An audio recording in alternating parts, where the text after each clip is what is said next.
Hello, my friend. Welcome. It's so good to see you here in this study. I thought today we can share some tea.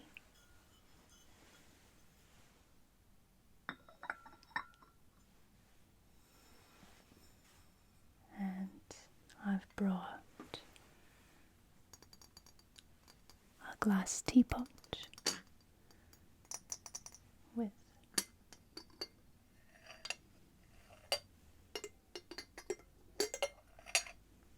a glass lid and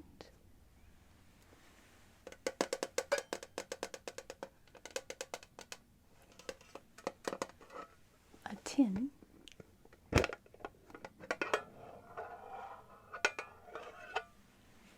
of green tea. This one is called geisha.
See how it's turning the water a beautiful light jade green.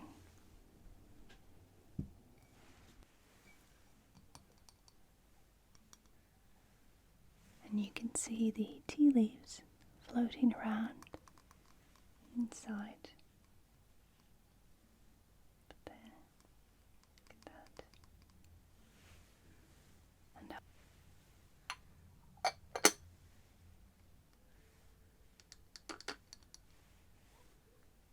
And we'll set that aside to brew. I'll put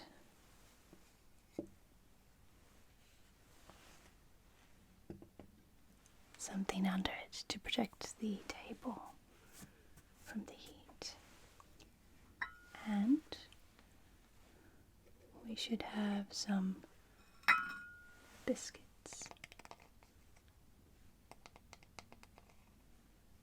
Petit Lu de Nantes. There we are. On a nice autumn day. It's lovely to sit here having tea and biscuits with a friend here in the study. And these autumn days can sometimes drag a bit. Sometimes we are very busy working, caring, and with life. And we forget to pause and take a break.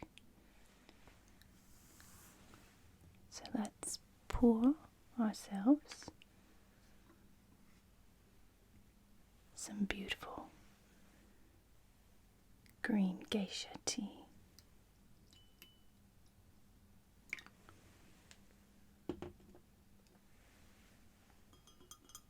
And enjoy tea and biscuits with a special surprise.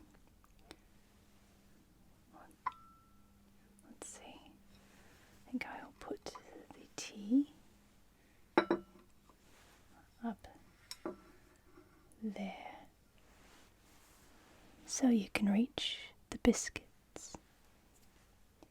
And we'll get our friend to sit by and watch. You might remember our little friend, Cyndaquil. Cyndaquil to teach us Quin in Latin, the warm fires of autumn. And we're going to use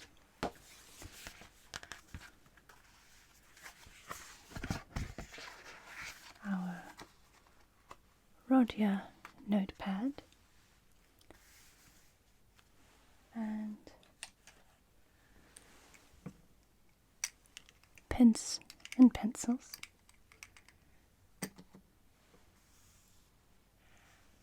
and look at some ways to negate negation in Latin.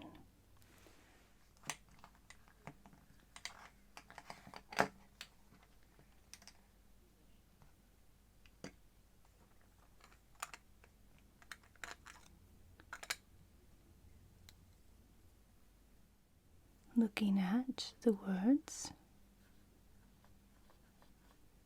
Quin and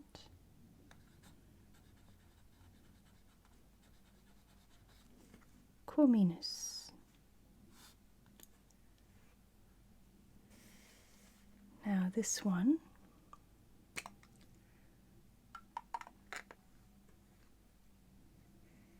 is a bit difficult to translate by itself.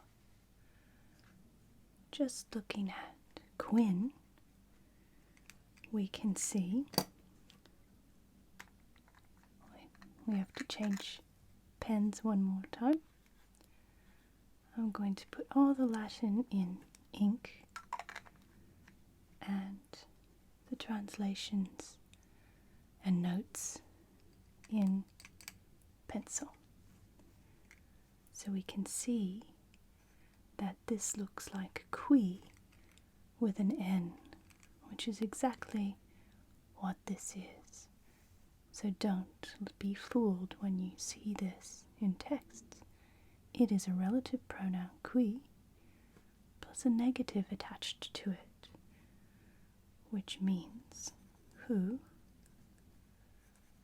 not, or by which, not terribly easy to see here how that would work. It must be used after a negative main clause. So it's like a double negative. Let's look at an example. Nemo erat. There was no one.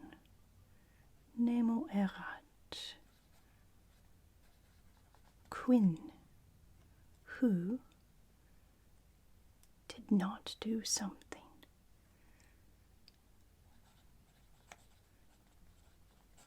Sapientiam regis. There's our accusative, sapientiam, and our genitive, regis, the wisdom of the king. Who didn't do something with the wisdom of the king? What didn't they do? Laudaret.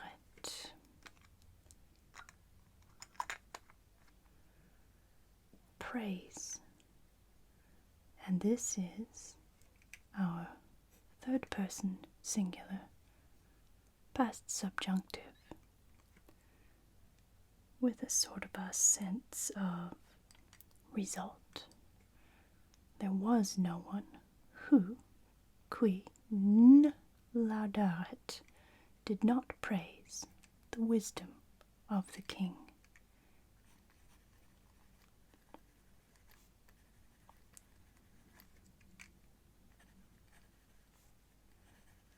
And there's our nice little modal in English that we use for negatives every day, and we don't realize the beauty of the construction or the convolutedness depending on your grammatical bent.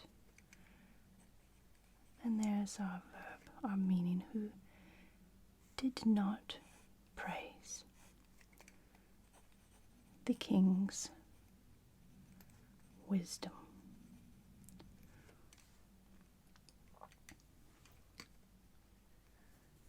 Let's have a look at some more usage of this word. We have a few idiomatic phrases, such as weeks, Quin, which means hardly, scarcely, and we're expecting a no answer in a question. How about Quin etiam? This will be and even not. And we'll look at some quotations with these. What else do we have? We have words such as prohibeo, to prevent, and this one we don't use with quominus but Quin. Right.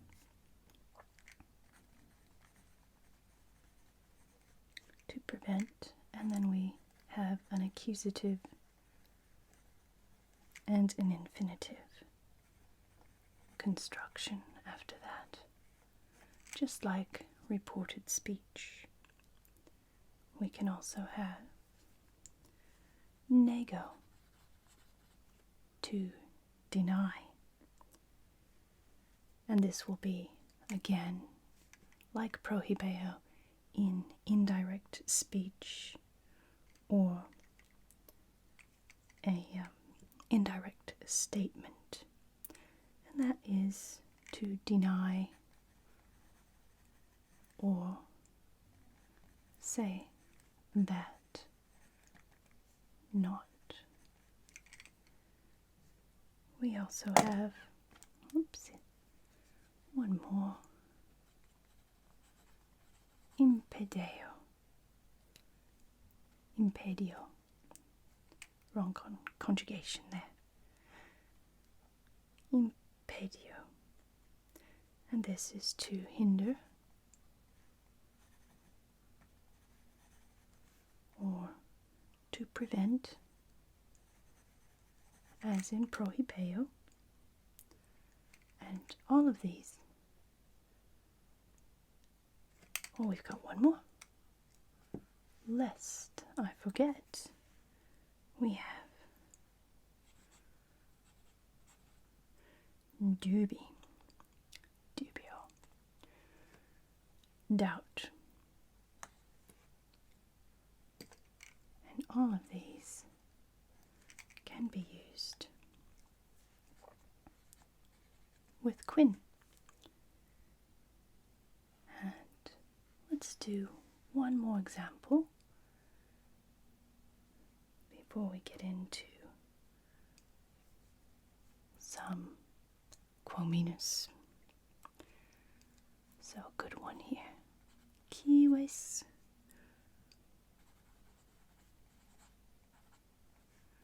non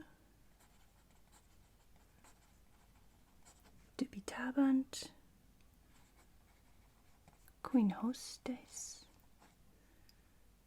That's an S there. And a nice little one, opug naturi essent. There. I'll get to work this one out.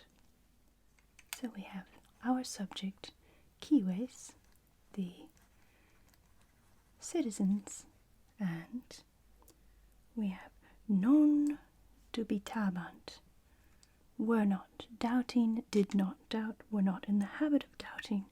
Here we'll just use did not doubt. And now we have our second clause after our negative main clause. They did not doubt. Quin hostes oppugnaturi essent.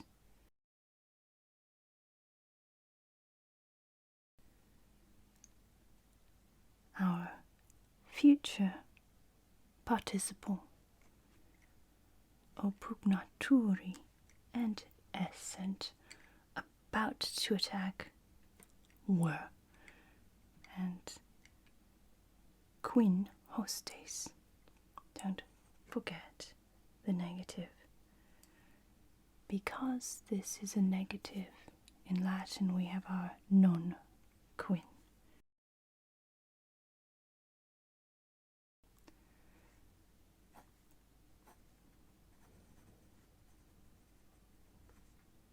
Were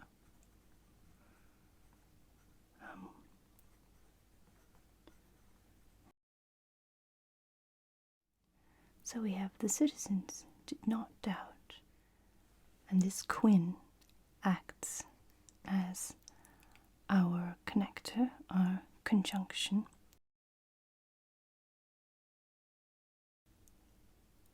Going to the meaning of the citizens were not doubting, had no doubt the enemy were about to attack. This can be a very difficult thing to translate. What it's doing to the sense of the sentence. In Latin, we can't leave that out, but we don't put double negatives in English. Let's look at some more examples and try to get rid of some of the fog that surrounds the usage of this word queen.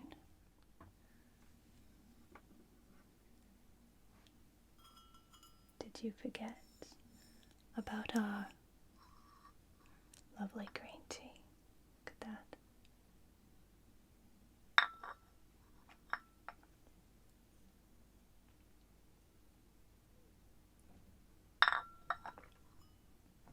And biscuits.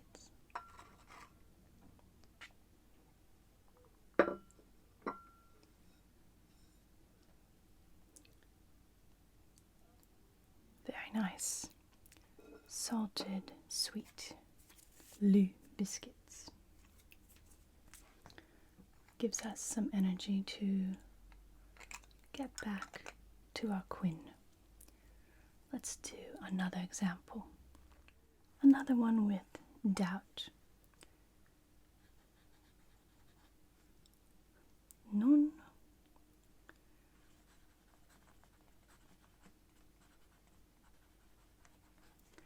dubitavimus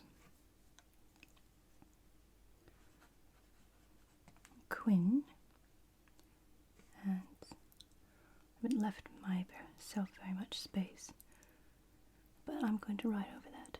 Reus nocens esset.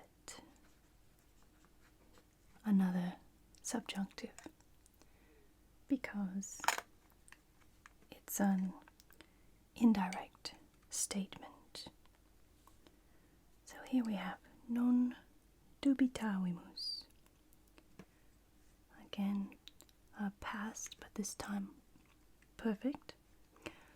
So we did not doubt.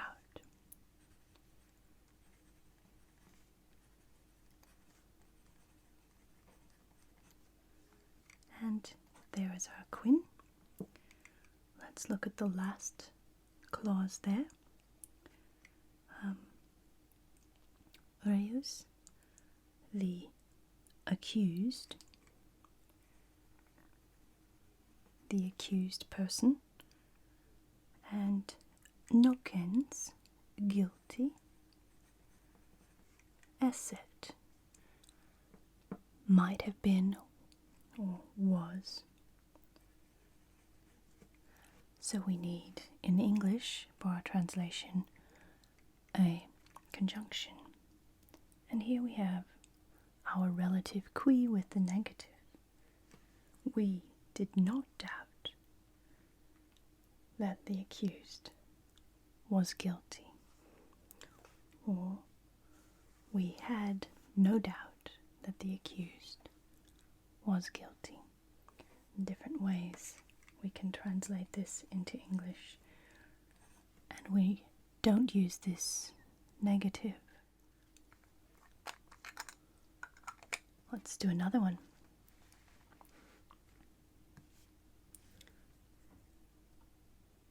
Let's do one with there was no doubt. Non dubium fuit. So,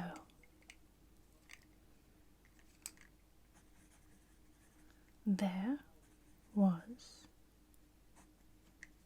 no doubt. Non dubium fuit.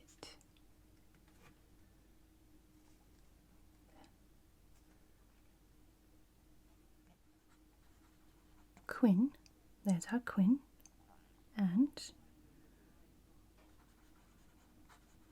nostri, and wikisent. This is a bit more optimistic. So we see nostri wikisent, that our side had won, that our men, our side, our soldiers. And here we just bring a conjunction, and I'll show you why. And I'll just put ours had won, our past perfect. Now, going back to our rules here, for prohibeo, nego, impideo, dubio, you can see that we would normally expect an accusative plus an infinitive after these, as you would for indirect statement. But we've been using subjunctive in our next clause. That's because of the addition of quin. And that quin is used with verbs of doubt, dubium, such as dubium, which is actually, as you will have seen in our sentences, the neuter of the adjective doubtful. So, it was not doubtful, and we had no doubt. So all of these little things make the translation of Quin very tricky at best. But this is where you remember the flexibility that we have to use in putting in English clauses in our translations and still catching the meaning of the Latin. What else can Quin do? Quin, as a conjunction, can also introduce consecutive clauses. And we saw several consecutive clauses of the generic type with the subjunctive that we used. Let's look at some more.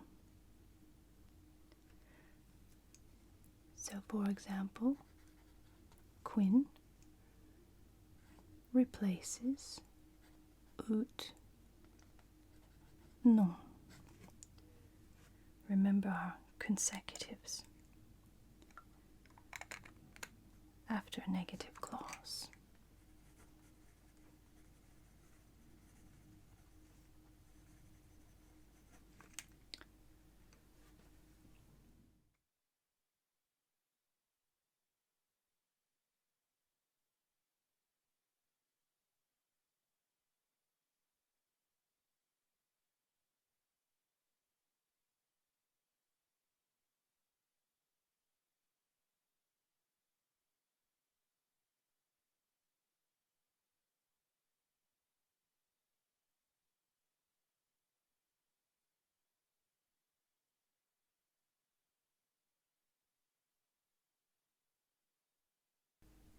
Numquam eum video quintui in mentem veniat.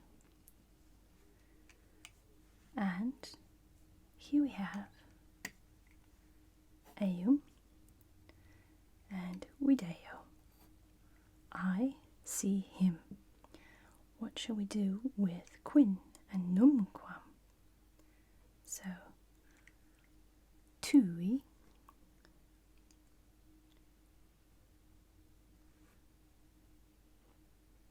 and let's say veniat, to recall mentem, to call you to memory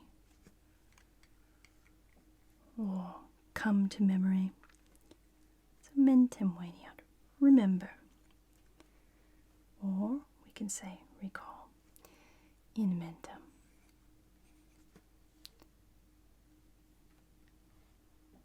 And we look at by which you are not recalled to memory, or never, in no way,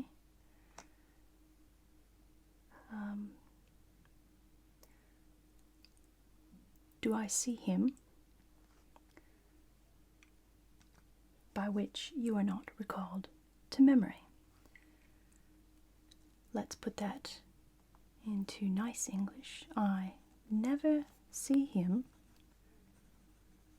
By no way do I see him in which you are not recalled to memory.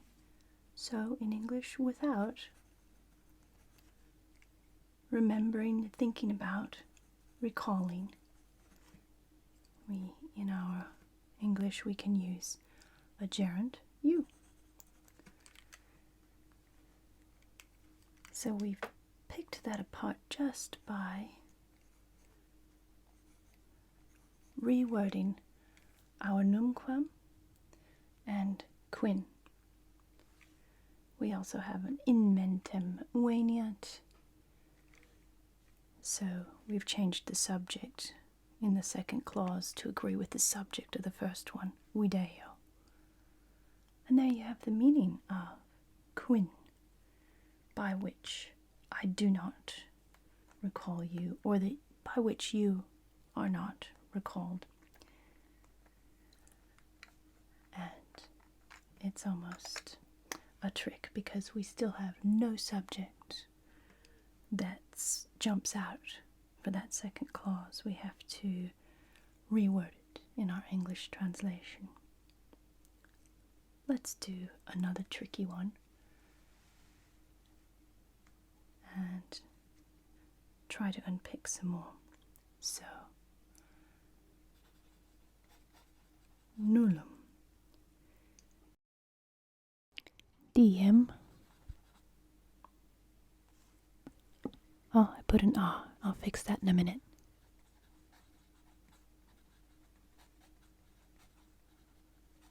Intermittebant quin. Quin aliquid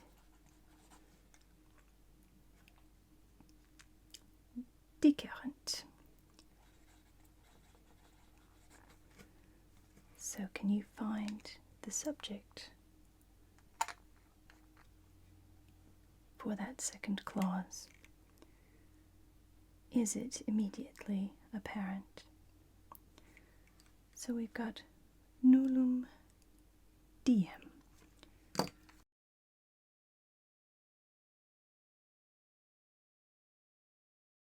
Nullum diem and no day. Not a day, not a single day. You know what I was thinking there? You were probably wondering as also what nullum diem. Intermittebant, and here we can say a day passes, intermittere, with our mitto, with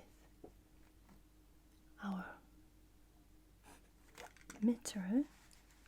We might think of other verbs such as praetermito or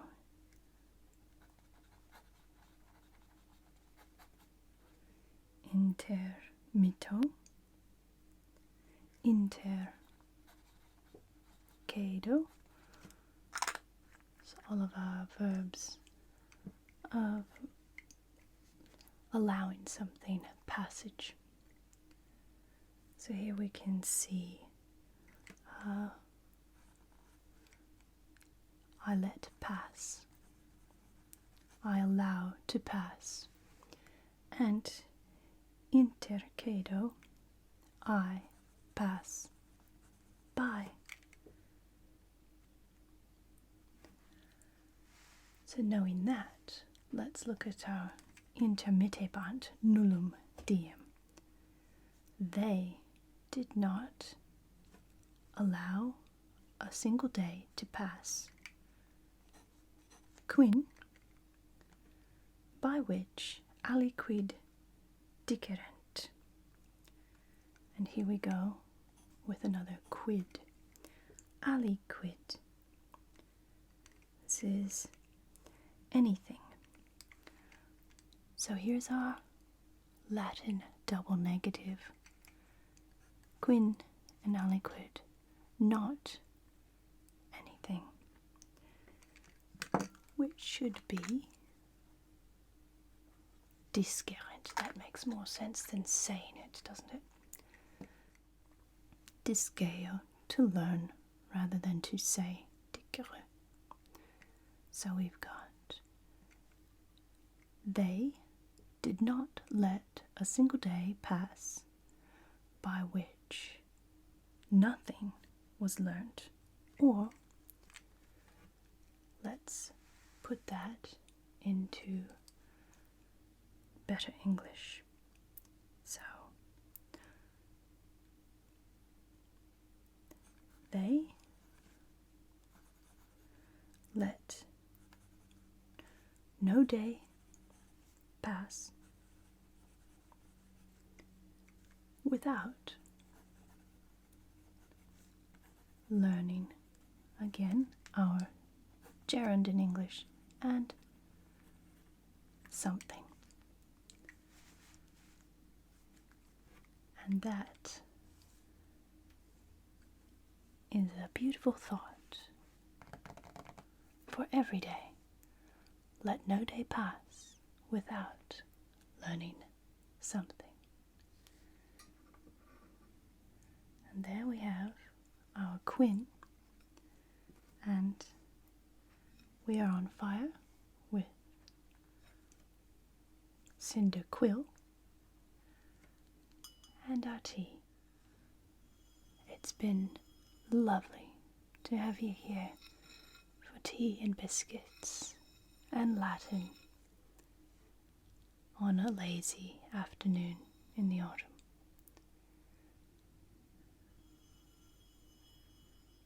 Be good to yourself, my friend. Do something lovely. Be kind to others. And be extraordinary.